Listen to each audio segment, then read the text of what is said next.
Good morning, everybody. Sorry I'm about 5 minutes late. Got a late start with the goats, and it's rainy here, and they're finicky in the rain. Okay, so very quick review of yesterday's action. Good morning, Jason. Very quick review of yesterday's action because let's kind of look at what's happening now. So yesterday, where are we? Let me look at this just so we can see the gaps a little cleaner.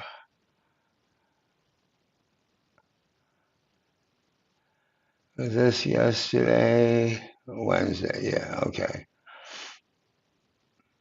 So yesterday we kind of opened around 64 something, 10, 11, whatever it was, and quickly gapped down. We broke through 63.90 was the pivot. We struggled at 6400 for a second and broke down. And once we broke, there was really nothing below us in terms of a gamble point of view. At the same time, we had uh, the VIX expiry shenanigans, and VIX spiked to 17 as market participants were buying VIX 20 calls and higher out into September, plus just settlement dislocations in terms of um, the vol space and bid ask on puts, etc., until we kind of went all the way down and undercut the 63.50 pretty much in a straight line with a few stalls along the way at like the standard inflection points. Remember 70, 75, we kind of tried to stall 65 and got a little bounce, couldn't get over 75, and then kind of went straight down. As usual, we undercut. There was lots of puts sold below here at 63.30 yesterday, 63.35, and that provided enough of a lift to get us back through the 63.50. Hedges were monetized. People close out their long puts. Some calls came in, and up we went until the Fed minutes came out at 2 o'clock. We almost went back to 6,400. Fed minutes came out at 2 o'clock. Basically, the Fed, to summarize it really quickly, what the Fed said was what the aggregate from the minutes was inflation risks outbalance or outweigh employment risks. The market didn't like that. We kind of went right back down. At this point, there were more puts sold down near the 63.55 level, even down lower. There was also I forgot what else. If you watch the price action flow, there was flow that would indicate that that would be a bottom, and it was. And we overcut 6,400 to pin at 64.95. Okay, that was a quick recap. Okay, here we are. Where's Okay, let me get the comments on stage. So here we are. So what's it look like now? And let's pull up, let's trust the options depth. And we're going to look at that. And so here we are. I'm calling 63.80 the pivot point or the inflection point. So 63.80 is positive gamma, not a lot, some sold puts there. And so right now we're below it. We're right around here. 65 is the inflection point right in the middle of this fly looking structure. And remember, these are bounce, mean revert. Once away from it, then you get pulled back. Same thing here. But these are small. These can easily get overrun with intraday flow, but they're going to matter in the morning. Good. in the morning. Good morning, Boomer. And so think of the 80, think of this fly structure, this zone 80, 80, 65, 50. It's almost a perfect 15-point fly. Not that I'm saying buy that fly, but mentally think about it as the initial trading zone. Now, again, there's really just not a lot here. We have a cluster here at 50 to 40, yesterday's lowish. And so between the TA people looking to buy the low, maybe, or to short and get out at the low, and this cluster here, that would be if we break down. We could easily kind of form a bounce in here. Um, I think the expected move is around 22-ish, 25-ish, whatever. So, um, this kind of takes us toward the bottom of the expected move, maybe a little higher, and the top of the expected move is right around here. So all this would be within the expected move, and we could just kind of end up there. Okay, let's go with the doomsday scenario. Doomsday scenario. Should we break below this whole mess here? Nothing to stop us. The 6,300 customer long puts, somebody's got lottos down there or whatever, however they got there, doesn't matter. 6,350, 6,300. If we take a quick look, I want to explain something to you. Lucy, you got explaining to do. Okay, so 6,300 right now is a 5 delta. Not much hedging required for that. However, should IV increase and we break below 50 where IV would be increasing, these become maybe a 15, 20 delta, whatever they become, and they start to matter. And then you get the reflexive hedging down toward there. Not a prediction, just saying dynamics we have to keep in mind. Keep an eye on VIX or VIX 9-day or VVIX or whatever you like to keep an eye on. If I had my boy Vol Trader here, but he's not here, he has his own secret source where he codes the bid ask of certain local risk reversals, 25 delta puts and calls, and walk us how that moves. You could do that too. Whatever it is that you do, from something very sophisticated and fancy or real simple, look at a chart of VIX and anything in between. I'm gonna put you on the stage, Bad Hombre, and let you talk for a little bit about some of the scalping once I get done with my spiel. Okay, but it might not be gloom and doom. Let's not inflection. So let's talk about what happens should we go up. So, and we could easily, as you know, go through all the zones in a day. So let's just say hypothetically we go down, kind of stay in this chop zone here, and reverse back up, get over this pivot and start to head back up here. So let's go back here. So if we get above 6380, and this is still here, and I suspect it will be. If we can get above this, IV comes down, etc. Then we have another fly-looking structure, 80 to 64, with a perfect 10-point fly with 90 in the middle. This is a pull toward 95. This should send us down. So probably don't get to 6,400, and then maybe we could chop in here, new chop zone. If for whatever reason, we get above 6,400, then Again, we have 6415. We have another 15-point fly. So just think of it in these zones, in these areas. Oh, and my Substack people, I didn't post the note yet. I posted in the chat. It's all written. Just have to copy paste and put it there. Um,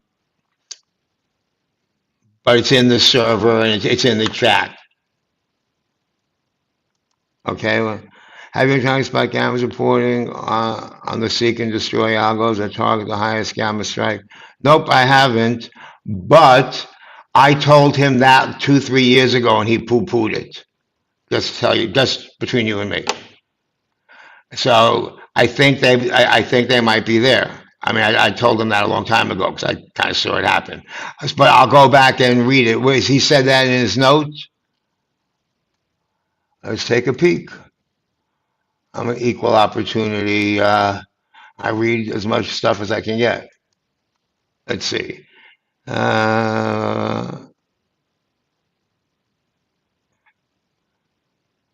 the 0DT map, I see. I've seen it before. I don't know exactly what they're doing, but they're doing something. So it's not in his note. Okay.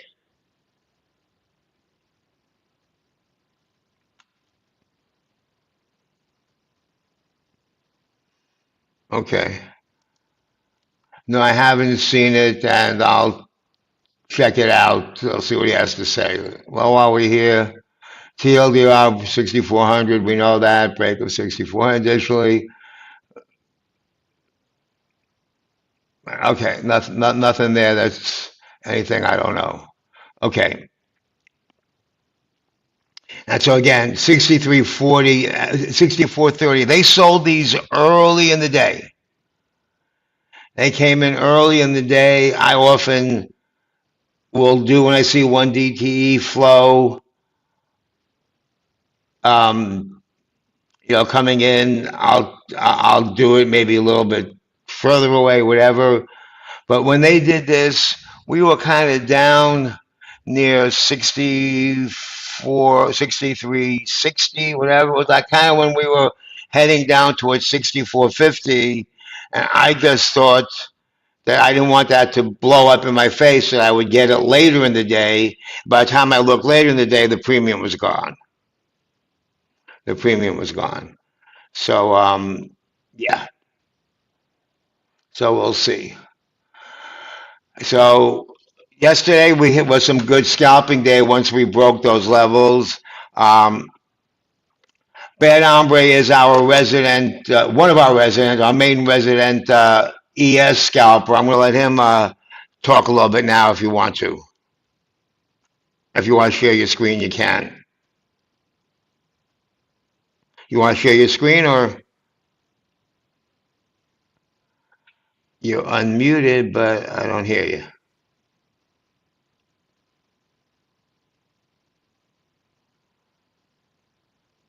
Okay, well, until you get to, oh wait, I'm starting to hear something. Can you guys hear me? Yeah, okay, now I can hear you. All right, great. Not too much on watch right out the gate. I'd like us to get closer to yesterday's low into open for us to start pushing to the upside. But I'm going to caution trying to be in longs until I see some real confirmation and kind of a bottom before we start trying longs. Things do look weak this morning for me, but I'm not expecting it to go much lower than yesterday, if that at all. So, but I think a push down would make me feel interested in longs to the upside, closer to open. So, kind of a classic failed breakdown kind of setup. Exactly. Okay. Which we'll stay in range. I'm not sure if we'll be able to break yesterday's high though. Yeah, I said the same thing in my note that we probably stay in range.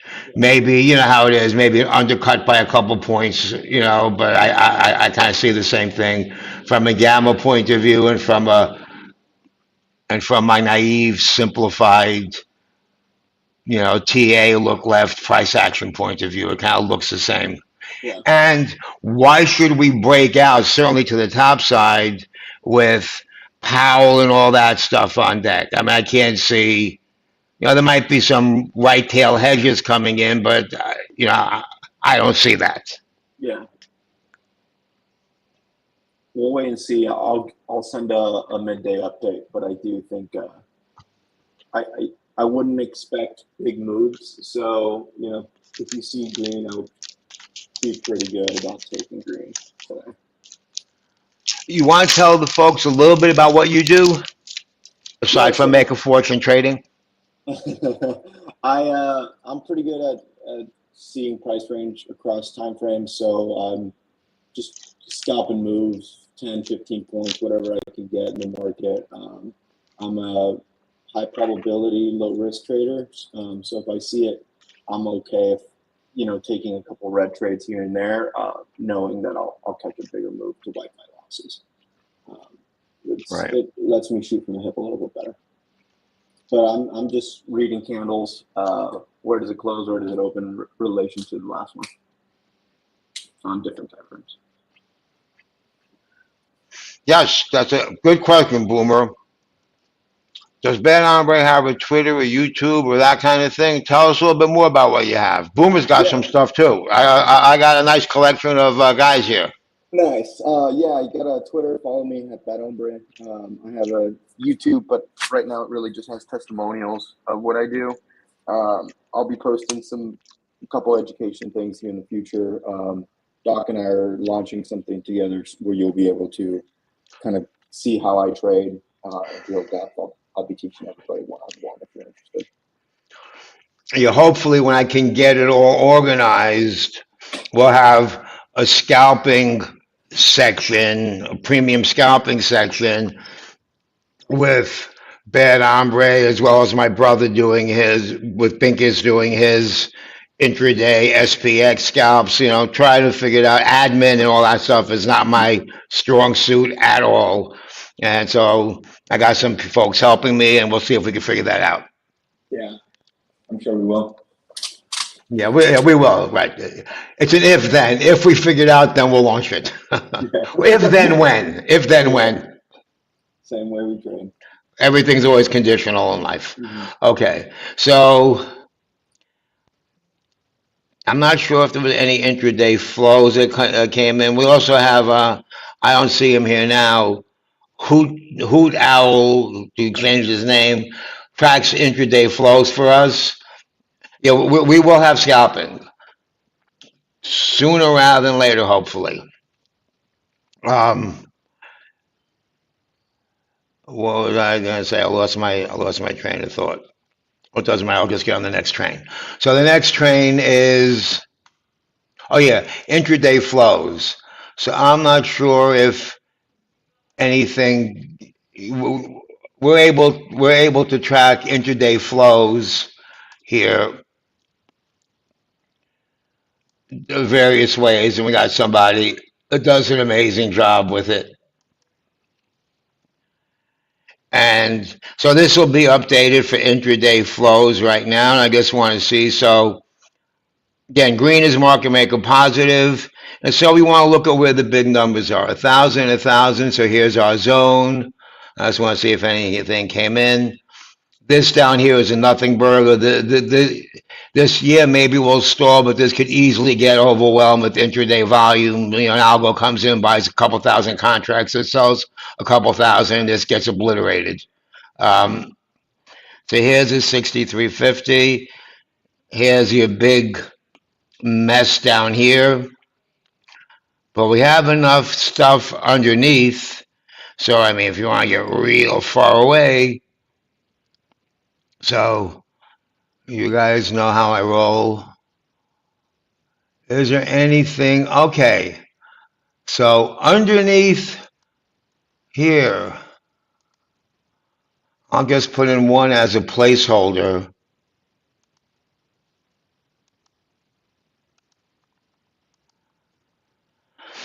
I certainly would be willing to sell underneath here and add to it, even in the teeth of it running down to here. And of course, if we went down, um,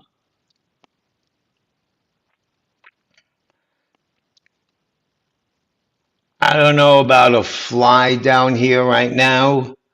Is there a cheapy fly to take advantage of if it goes down here? I don't know. Let me guess, kind of see what's going on. Well, since we think 50 is a likely target if we fall apart,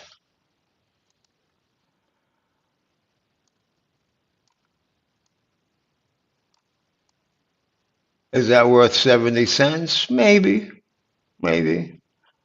I'll see if I can get it cheaper. And Boomer Dan's got a good trick. I don't know if I'm doing it justice, but basically, it might be something like, well, that 80 might be an interesting level, and we can get something. I don't know. He was telling me yesterday he gets these 10-cent flies.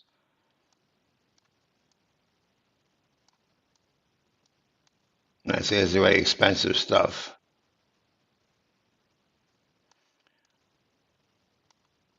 Really, I would expect it to stall at 80. For 20 cents, 30 cents, that's worth it. And I do this a lot. I'll put in 5 or 10 white flies in the beginning of the day and then just kind of mess around with them, trade around them.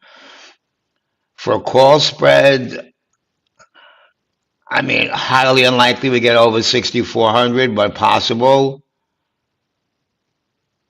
30 where the big boys are. If I can get 50, if I can get the same 40 cents as a starter, I would do that. And I'm probably going to look, probably up here 25-20. I don't see that happening. So I might want to get something in early, knowing that, or believing that, I don't know anything, believing that we're not getting over 6,400 anyway today. And I'll have to play around with flies and stuff in here. Right now, we're just down goes Frazier.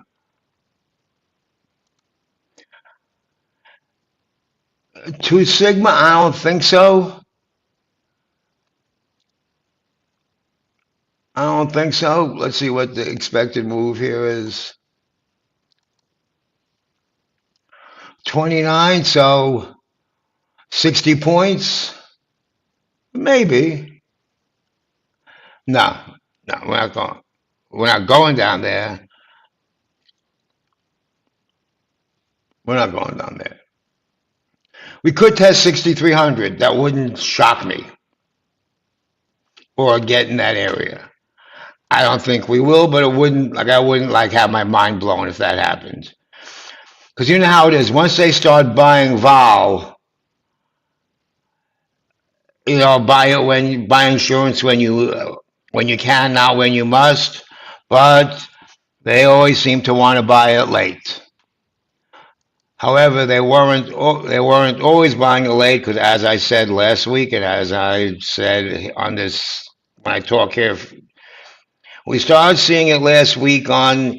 Even when the market was hitting the all-time highs, we started seeing some interest pop up in VVIX and in TDEX. We kind of started seeing it. And then over the weekend, I talked about it, and with Vixpiration, I mean, it was kind of a no-brainer that this would happen, that we weren't going to stay at 15. We were going to be between 16, 18, 17.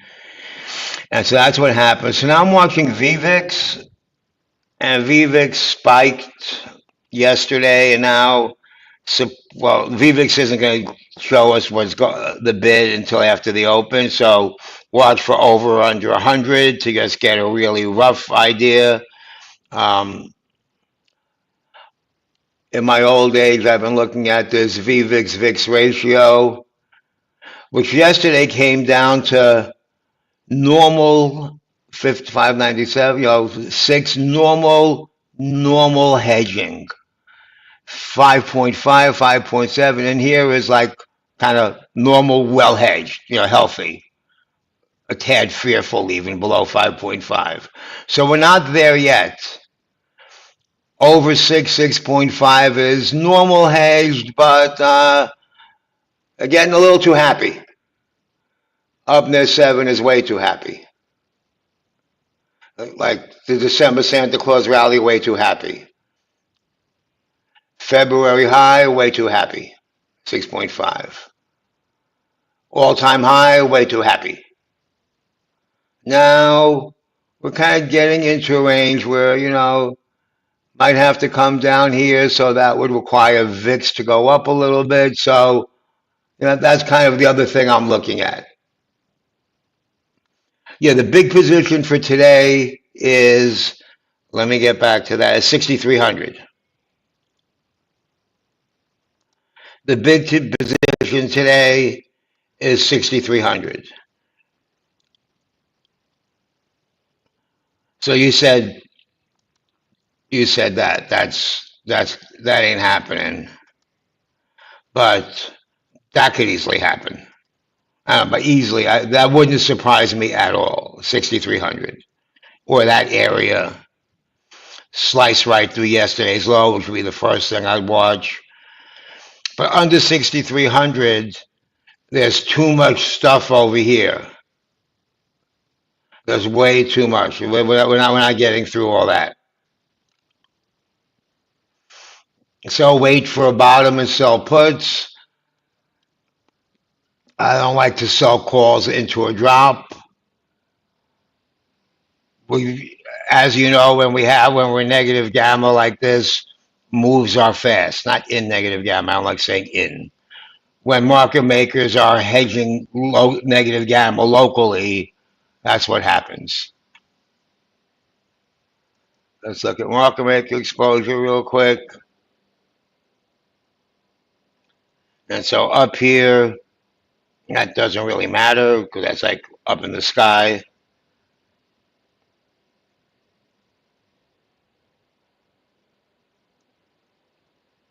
So let's get like a likely range. You're welcome. So here, basically when it's white like this, what that's telling us is ain't nothing going on. Don't expect much help from market makers one way or another with kind of, this is sort of our pivot change of direction line. That 80, same thing that I was seeing. And we have, like, when you come to a fork in the road, take it, as Yogi Berra says, over here, over here. Later in the day, if this is still here, which I think it will be, this could become support, so we could have the undercut reclaim here. If below this, then we could shoot to the 6,300. Down here, 70, solid as a rock. And,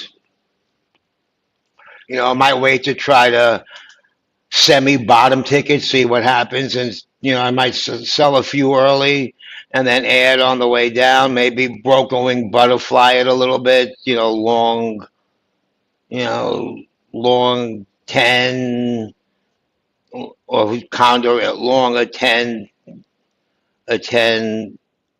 6,300 and short whatever 90 60 70, put that on for a decent credit, something like that. I'm going to have to figure it out.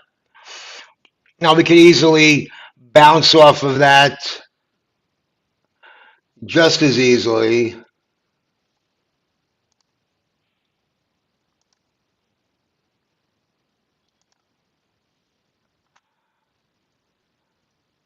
Bounce as we get toward this area here, 65 60, where we are now, kind of stally in here and fight our way back up toward here.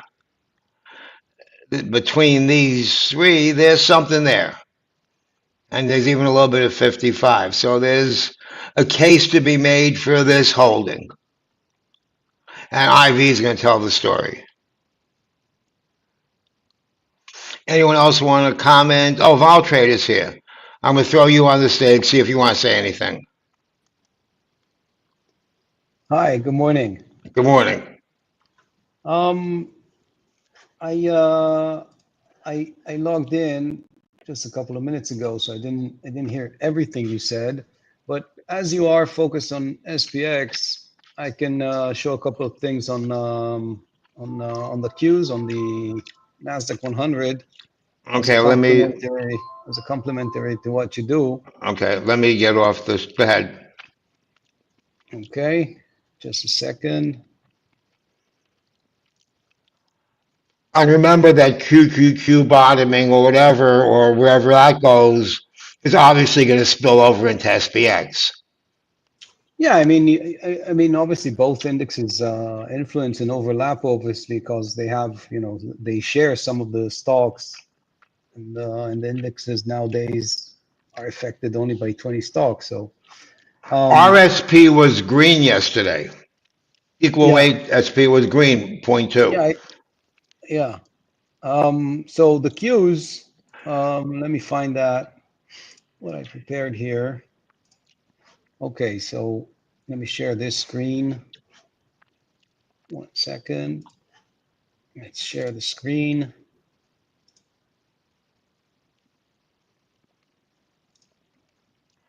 Okay.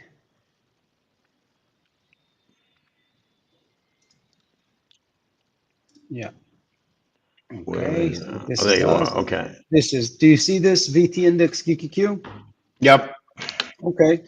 So basically the columns are open interest, 0 DTE.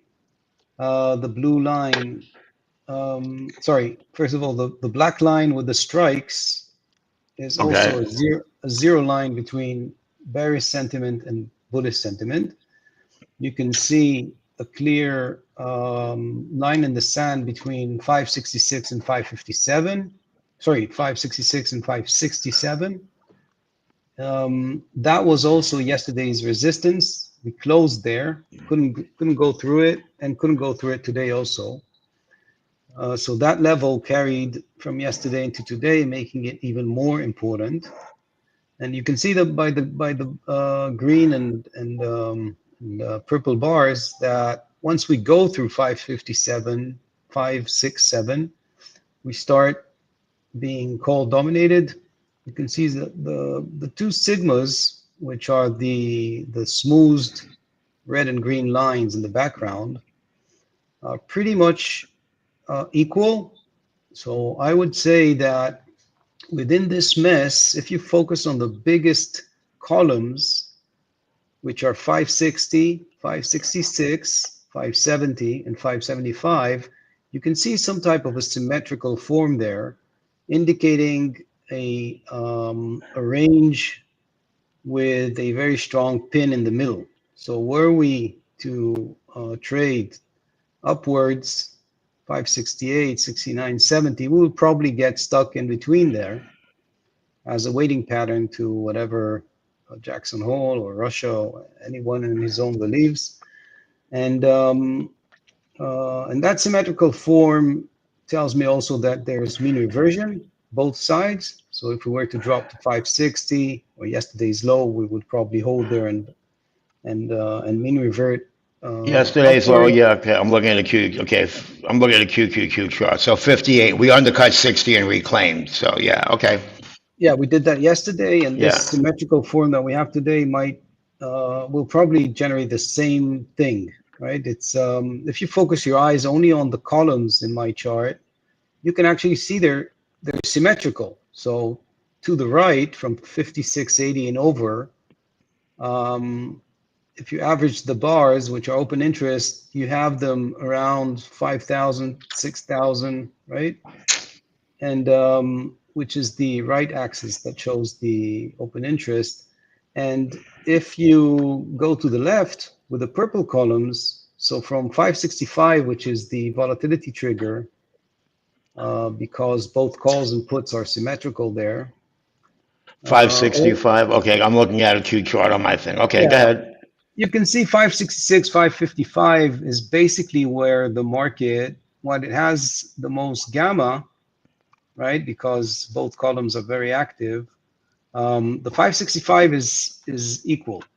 The green and the purple are the same, so that will be a volatility trigger. So we either bounce off it upwards or propel from it downwards. The speed increases as we go through that strike, either way. And then, So the speed for the trade or for the market maker?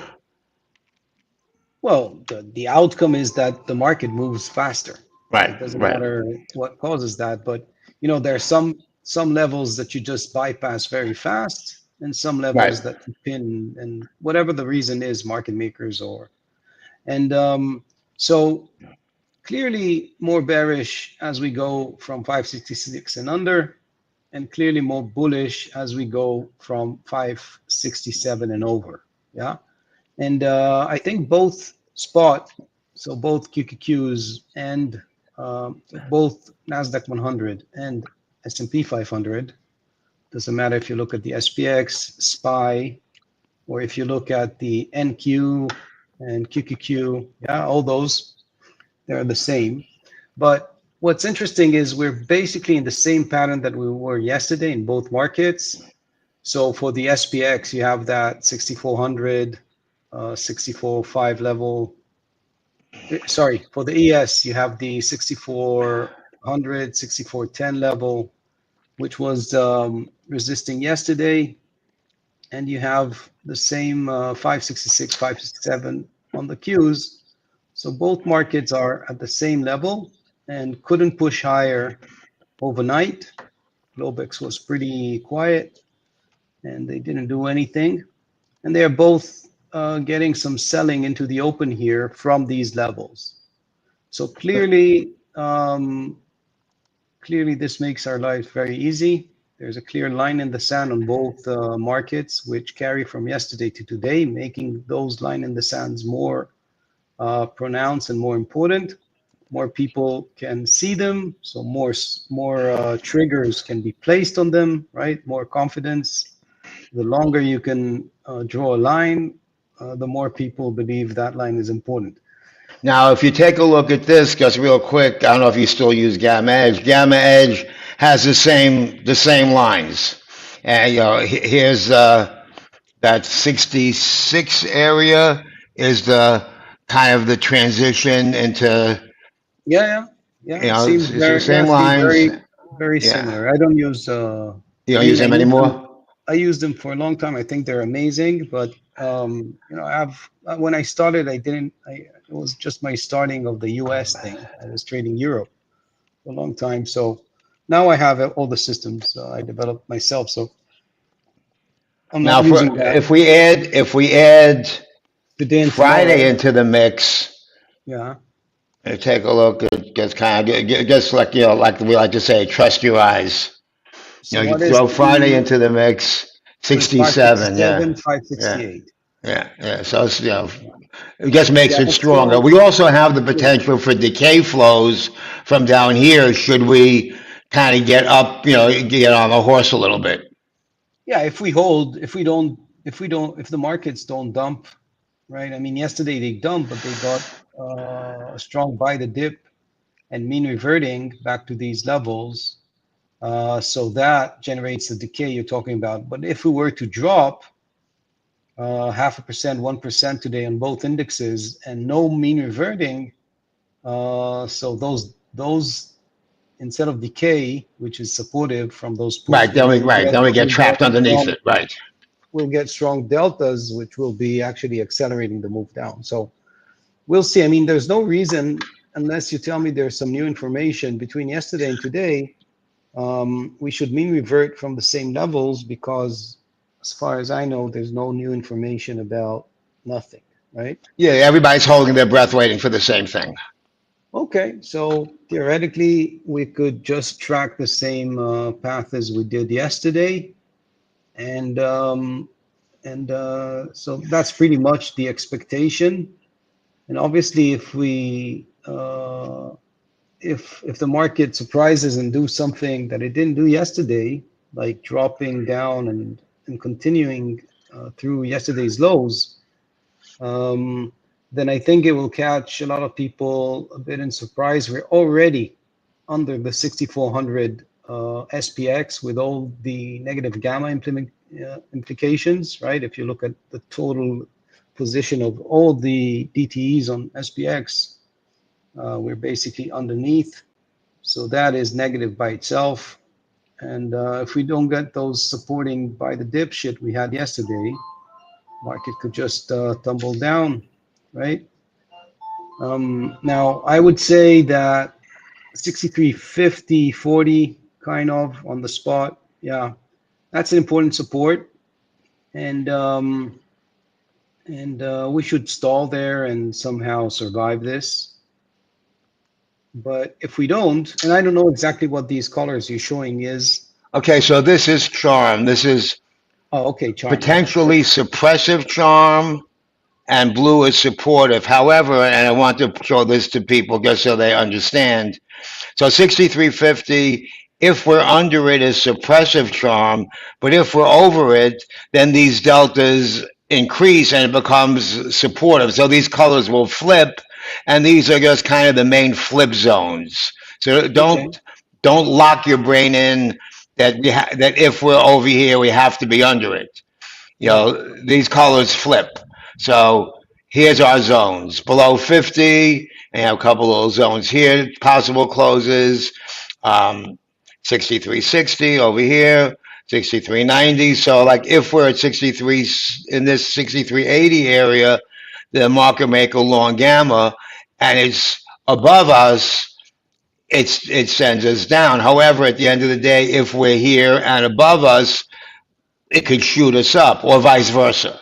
So think of and I put them in my note. Think of these zones as areas of interest where things can flip based on the positioning now. Okay, so we are on agree that around the 63, 50, 40, I have indication of a significant level there, and now you're showing it from a different angle, but both show the same thing basically. Right. If we go through those levels, then also charm here doesn't add too much to the positive side, but rather will Right. also, Pushes us down. Right. yeah, will push us down. Now, if you put me on again, I want to show some Palantir Sure. shit. Go ahead. Where are you? Oh, let me get This, my. Hold on. Let me. Is this it? Let me make sure that I stop screen. Okay. Go ahead. um, yeah, so I'm showing Palantir here, and what's interesting is we saw, I mean, Palantir went down 25% or so this week. And two things that I find interesting and I think are relevant. One, I don't know if you guys follow Palantir. So Palantir trading at 50% IV. Wow. That is actually low because the daily translates to 3.5% a day. Now, she did 25% this week, yeah? Between last week and this week, yeah? All right. So it overrealized. Yeah. Now, interesting enough, it didn't change. So, Hmm. and also before the dump, yeah, she went up, I don't know, 50, 100%, I don't know, whatever she did this year, and the vol was low. So you're always forced to buy vol rather than sell it. And what I find interesting is that yesterday it didn't change. So and the day before, those two big bars to the downside that she experienced, market makers didn't really increase the implied volatility. Now, one could argue that reason being is that 50 covers, I don't know, 75% of the outcomes, right? 50, whatever the IV is it covers 70% of the outcomes. And obviously, yes, some of those additional 30, 25% of the days she might surprise. But when she does, you are expected to see an adjustment upwards of the implied volatility in the quoting systems of the market maker. And I didn't see that. I happened to follow her for the last 2 weeks or so because I did some trading there, but I found that interesting that it's like complete I don't know, I'm not saying complacency, but like they don't care what the spot does too much. The IV just remains there. Now, that implies as much as I understand, of very easing and convenient financial conditions for the market makers. So they have a lot of money, abundant, and they're basically so much so that they're competing, right, to be first on the spread. So that competition just clamps on the IV, and even if she drops 25%, they're carefree. They don't Now, give a would shit. that be from all the calls that they sold up there? Well, what do you mean they? But I mean, Well, somebody bought, somebody did buy some puts, right? So on right, those right, puts, which they sold for 3.5% daily move, and the market moved 7, they're right, not so happy, right? right, But right. they didn't change the skew. They didn't change the IV, right? The skew can tilt left and right, and the IV can go up and down, right? So nothing changed, which is kind of what what that means is that the market believes that no matter what, this thing is going to go back to Gonna go whatever. back up, right? And it stopped yesterday. It reversed yesterday, right around the 50 DMA. Well, actually, I bought 144 yesterday, and she dropped all the way down to 143, 142. That was pretty deep. But even at that level, the IV didn't go up. So, I mean, the market is totally. This really reminds me of the 2000s. I don't know how old you guys are, but I mean, Doc for sure you remembers that. Sure. Like there was no days that the market would go down and things would crash 30%. Yeah, people would just say, okay, that didn't happen, and yeah, let's just raise that day, and why ruin the IV calculation, something like that. So this was pretty strange, but um, not everybody's stupid, especially not the market makers. So we can just make out of it that they're very bullish, and they probably assume that between all the noise of Russia and Zelensky and the Fed and Trump and all that, the outcomes, it's just a matter of days or weeks until we get this rate cut or surprise rate cut, or I don't know, something positive, or Trump comes with a very positive tweet, right? I mean, the market is only focused on that outcome. It doesn't see any other outcome. And I think it's very interesting because it carries to the market also. So I think that, and we also saw the market dropping, 3% this week, right? Or from last week to yesterday, some 3%, and the IV barely moved. Like VIX didn't do anything.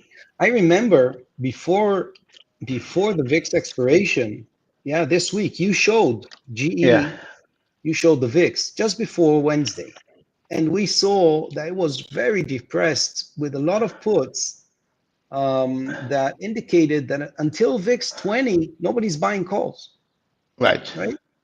So everything is pointing in the same direction. The market is full of money, able to withstand gyration, is not spooked very easily, and is not concerned with changing its view on IV and anything else, no matter what. This is interesting. No matter what, like everything went down this week. Some stocks like Palantir went down 25%. The market did, compared to what it didn't do for the last 30 days, it did a lot, right? Every day it would move barely 0.5%, and suddenly in 2 days it moved 3, and yet nothing happened. VIX barely up, right? Nothing skew, nothing. I monitor all of this, yeah. So people are very, very bullish, feel very comfortable, very confident about the market. And while the market did a couple of down days, nobody's really excited of that, and just waiting for the market to bounce back up and the stocks to bounce back up.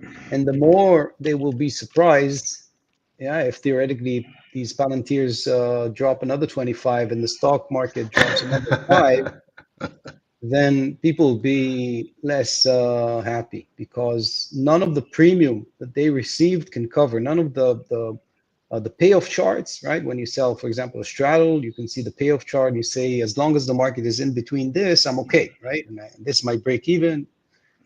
Now, if you're to do that on Palantir, you lost like 2 times the payoff chart. So um, if things continue to go down, especially if they go fast, then the market is totally unprepared. And at a certain point, there will be a chase to the upside on these implied volatilities because obviously, eventually you get a margin call, right? So I just wanted to share this Palantir because it was interesting. The 25 move that didn't change, not the skew and not the IV. Pretty interesting, pretty impressive. But that's the atmosphere. So based on all that, I would not be surprised if we just go up. But we have our levels, we have our transition zones, and I obey to them, but I don't have too much expectations to the downside. Okay, thanks a lot. I think the market would just wants to go up. Yeah, okay, yeah, it was fun. Okay, it's 5 minutes to showtime, so see you guys later. Be careful. Bye bye. Okay, I'm going to end stream now. See you guys in the room.